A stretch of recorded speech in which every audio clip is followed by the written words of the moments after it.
அனைவருக்கும் நமஸ்காரம். நம்ம நவராத்திரியில சொல்ல வேண்டிய ஸ்லோகம் அப்படின்னு சொல்லி ஒரு லிஸ்ட் ஆஃப் ஸ்லோகாஸ் பார்த்துன்னு வந்துட்டு இருக்கோம். அதுல இப்ப நம்ம சொல்ல போறது மந்திர மாத்ருகா புஷ்பமாலா ஸ்தோத்திரம் அப்படின்னு சொல்லக்கூடிய ஸ்லோகம் கூட ரொம்ப முக்கியமான ஒரு ஸ்லோகமாக கருதப்படுறது. அதாவது என்னன்னா இதுல அம்பாலோட வர்ணனையும் பூஜா விதிகளும் சொல்லப்பட்டிருக்கு. இப்ப நம்ம சிவனுக்கு எப்படி மானசீக பூஜை பண்றோமோ அதே மாதிரி அம்பாளுக்கு மாத்ருகா புஷ்பமாலா அப்படின்னு சொல்லி இருக்கு. 17 ஸ்லோகாஸ் இருக்கு இதுல. அதாவது ஷோடச உபசார பூஜை அப்படின்னு நம்ம சொல்றோம் இல்லையா, ஷோடச உபச்சார பூஜை அப்படின்னு நம்ம சொல்றோம். அதாவது நம்ம ஆத்ல பெருமாளுக்கு பண்ணும்போதே அர்க்கியம் பாத்தியம் அதெல்லாம் சொல்றது, குங்குமம் சந்தனம் இதெல்லாம் கொடுக்கறோம், ஆச்சமனம் பண்றோம், பெருமாளை உட்கார வைக்கிறோம், கையலம்பிக்கிறதுக்கு தீர்த்தம் கொடுக்கறோம், சாப்பிடறதுக்கு தீர்த்தம் கொடுக்கறோம், இதே போலலாம் நம்ம கொடுத்துன்னு வந்துட்டு இருக்கோம் இல்லையா. அதெல்லாம் நம்ம இப்ப இதுல மானசீகமா பண்ற அதை ரொம்ப அழகா இதுல சொல்லியிருக்கார். நான் உனக்கு குங்குமம் கொடுக்கறேன், அது மாதிரி தன்னோட மனசுல இருந்து பண்ற பாவனையில பண்ற மாதிரி அமைஞ்சிருக்கிறது. இதுல ஃபர்ஸ்ட் லெட்டர் ஆஃப் 15 verses அது எப்படி இருக்குன்னா ஸ்ரீவித்யா மூல மந்திரத்தோட, அதாவது நம்ம பஞ்சதசி மந்திரம்னு சொல்றோம் இல்லையா, அதோட முதல் இது இந்த 15 ஸ்லோகத்திலையும் ஆரம்பிக்கிற மாதிரி கொடுத்திருக்கார். 16th பேரால ஸ்ரீ அதாவது ஷோடசி மந்திரமா ஆக்குறாரு. அதே மாதிரி 17th சமர்ப்பணம் பண்ணிடுறார். அந்த லலிதா தேவியோட அந்த திருப்பாதங்கள்ல பாதார விந்தங்கள்ல சமர்ப்பணம் பண்ற மாதிரி அமைஞ்சிருக்கு இந்த 17th ஸ்லோகா. இப்ப நம்ம லலிதா திரிஷதி பார்த்திருப்போம். அதுல 300 நாமாஸ் இருக்கு. அதுவும் பஞ்சதசி இருக்கு. அதுல எப்படி அப்படின்னா ஒரு 20 நாமாஸ்க்கு ஃபர்ஸ்ட் லெட்டர் ஆஃப் 1 பீஜாட்சரம் அப்படிங்கிற கணக்குல அங்க கொடுத்திருப்பா. சோ 15 பீஜாட்சரம் டிவைடட் இன்டு 300 ஒரு அந்த மாதிரி வந்திருக்கு இல்லையா அந்த லலிதா திரிஷதியில. அதே மாதிரிதான் இதுலயும் 15 பேரால பஞ்சதசியோட ஆரம்ப வார்த்தை எழுத்து கொடுத்திருக்கா. சோ இந்த மாதிரி இப்ப அதான் நான் ஏற்கனவே சொன்ன மாதிரி தேவி உபாசனை பண்றதுக்கு மந்திர உபதேசம் வாங்கிக்கணும். அதெல்லாம் ரொம்ப பெரிய ப்ராசஸ். வாங்கிட்டாலும் அதுக்கு நல்ல கிரமமா பண்ணணும், எதுவும் நம்ம மிஸ்டேக் பண்ணிடக்கூடாது, அதெல்லாம் இருக்கு. சோ அந்த மாதிரி அதெல்லாம் பண்ண முடியாம இருக்கிறதுனால நம்மளுக்கு இந்த மாதிரியான மந்திர ஸ்லோகங்களை நம்மளுக்கு கொடுத்திருக்கா. இந்த ஸ்லோகங்களை நம்ம இந்த மாத்ருகா புஷ்பமாலா மாதிரி இருக்கக்கூடிய ஸ்தோத்திரங்களை நம்ம ரிசைட் பண்றதுனால என்ன ஆகிறது அப்படின்னா it is as good as doing japa of Panchadasi and Shodashi அப்படின்னு சொல்லி பெரியவாள்லாம் சொல்றா. சோ அதனால அதுக்கு ஈக்குவலான பலன் இருக்கும் அப்படின்னு சொல்லி சொல்றா. அதனால இந்த ஸ்லோகத்தை ரொம்ப ஸ்ரத்தையோட நம்ம கத்துண்டு சொல்ல போறோம். என்னோட சேர்ந்து எல்லாரும் இந்த ஸ்லோகத்தை சொல்லலாம். உங்களுக்கு ஈஸியா புரியணும் அப்படிங்கறதுக்காக அந்த ஸ்லோகத்தோட மீனிங் அதையும் நான் அப்படியே போட்டுட்டே வரேன். சோ தட் நான் ஸ்லோகம் சொல்லும் போது அந்த மீனிங்கை கேட்டுட்டீங்கன்னா இன்னும் மனசுக்குள்ள ஆழமா அது பதியறதுக்கு ஹெல்ப்ஃபுல்லா இருக்கும். ஸ்லோகத்தை கேட்கலாம்.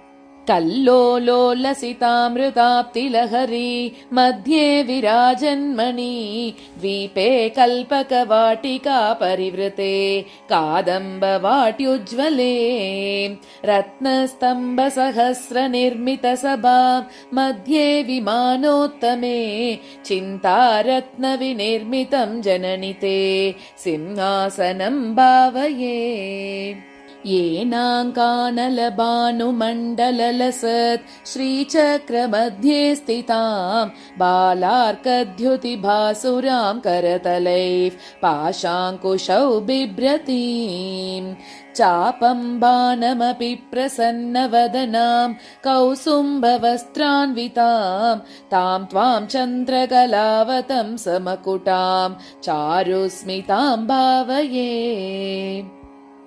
ईशानादिपदं शिवैकपलकं रत्नासनं ते शुभं पाद्यं कुङ्कुमचन्दनादिभरितैः अर्घ्यं सरत्नाक्षतैः शुद्धैराचमनीयकं तव जलैर्भक्त्या मया कल्पितं कारुण्यामृतवारिदे तदखिलं सन्तुष्टये कल्पताम् लक्ष्ये योगिजनस्य रक्षितजगज्जाले विशाले क्षणे प्रालेयाम्बुपटीरकुङ्कुमलसत् कर्पूरमिश्रोदकैः गोक्षीरैरपि नारिकेलसलिलैः शुद्धोदकैर्मन्त्रितैः स्नानं देवि दियामयै तदखिलं सन्तुष्टये कल्पताम् ह्रीङ्काराङ्कितमन्त्रलक्षिततनो हेमाचलात् सञ्चितैः रत्नैरुज्ज्वलमुत्तरीयसहितं कौसुम्बवर्णांशुकम् मुक्तासन्ततियज्ञसूत्रममलं सौवर्णतन्तोद्भवम् दत्तं देवि दियामयै तदखिलं सन्तुष्टये कल्पताम् हंसैरप्यतिलोभनीयगमने हारावलीमुज्ज्वलां हिन्दोलद्युतिहीरपूरिततरे हेमाङ्गदे कङ्कणे मञ्जीरौ मणिकुण्डले मकुटमपि अर्धेन्दुचूडामणिं नासामौक्तिकमङ्गुलीयकटकौ काञ्चीमपि स्वीकुरु सर्वाङ्गे गणसारकुङ्कुमगण श्रीगन्धपङ्काङ्कितं कस्तूरीतिलकं च पालपलके गोरोचनापत्रकम् गण्डादर्शनमण्डले नयनयोर्दिव्याञ्जनं तेञ्चितं कण्ठाब्जे मृगनाभिपङ्कममलं त्वत्प्रीतये कल्पताम् कल्घारोत्पलमल्लिकामरुवकै सौवर्णपङ्केरुहैः जातीचम्पकमालतीवकुलकैर्मन्दारकुन्दादिभिः केतक्याकरवीरकैर्बहुविधैः क्लिप्तास्रजो मालिकाः सङ्कल्पेन समर्पयामि वरदे सन्तुष्टये गृह्यताम् हन्तारं मदनस्य नन्दयसि यैरङ्गैरनङ्गोज्ज्वलैः यैर्भृङ्गावलिनीलकुन्तलभरैर्बध्नासि तस्याशयम् ताणीमानि तवाम्बकोमलतरान् यामोदलीलागृहाणि आमोदाय दशाङ्गगुग्गुलुकृतैर्धूपैरहं धूपये लक्ष्मीमुज्ज्वलयामि रत्ननिवहोद् भास्वत्तरे मन्दिरे मालारूपविलम्बितैर्मणिमय स्तम्भेषु सम्भावितैः चित्रैराटकपुत्रिकाकरधृतैः गव्यैर्घृतैर्वर्धितैः दिव्यैर्दीपगणैर्दिया गिरिसुते सन्तुष्टये कल्पताम् ह्रीङ्कारेश्वरि तप्तहाटककृतैः स्थालीसहस्रैर्भृतं दिव्यान्नं कृतसूपशाकभरितं चित्रान्नभेदं तथा दुग्धान्नं मधुशर्करादधियुतं माणिक्यपात्रे स्थितं माशाभूपसहस्रमम्बसफलं नैवेद्यमावेदये सच्चायैर्वरकेतकीदलरुचा ताम्बूलवल्लीदलैः पूगैर्भूरिगुणैः सुगन्धिमधुरैर्कर्पूरकण्डोज्ज्वलैः मुक्ताचूर्णविराजितैर्बहुविधैर्वक्त्राम्बुजामोदनैः पूर्णारत्नकलाशिका तव मुदे न्यस्ता पुरस्तादु मे कन्याभिः कमनीयकान्तिभिरलङ्कारामलारार्तिका पात्रे मौक्तिकचित्रपङ्क्तिविलसत् कर्पूरदीपावलिः तत्तत्तालमृदङ्गगीतसहितं नृत्यत्पदाम्बोरुहं मन्त्राराधनपूर्वकं सुविहितं नीराजनं गृह्यताम्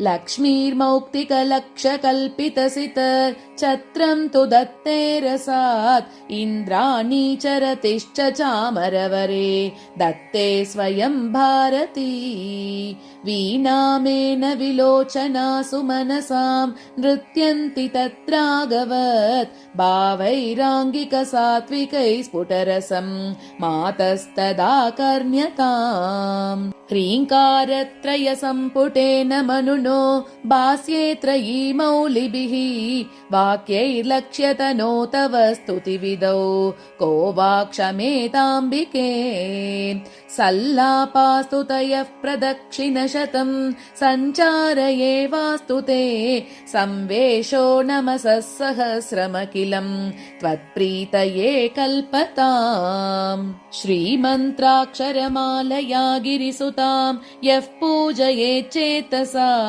सन्ध्यासु प्रतिवासरम् सुनियतस्तस्यामलम् स्यान्मनः चित्ताम्बोरुहमण्डपे गिरिसुता नृत्तम् विदत्ते रसात् वाणी वक्त्रसरोरुहे जलदिजा गेहे जगन्मङ्गला इति गिरिवरपुत्री पादराजीवभूषा भुवनममलयन्ती सूक्तिसौरभ्यसारैः शिवपदमकरन्दस्यन्दिनीयम् निबद्धा मदयतु कविभृङ्गान् मातृका पुष्पमाला इति श्रीमच्छङ्करभगवत्पादविरचित मन्त्रमातृका पुष्पमालास्तवः सम्पूर्णः।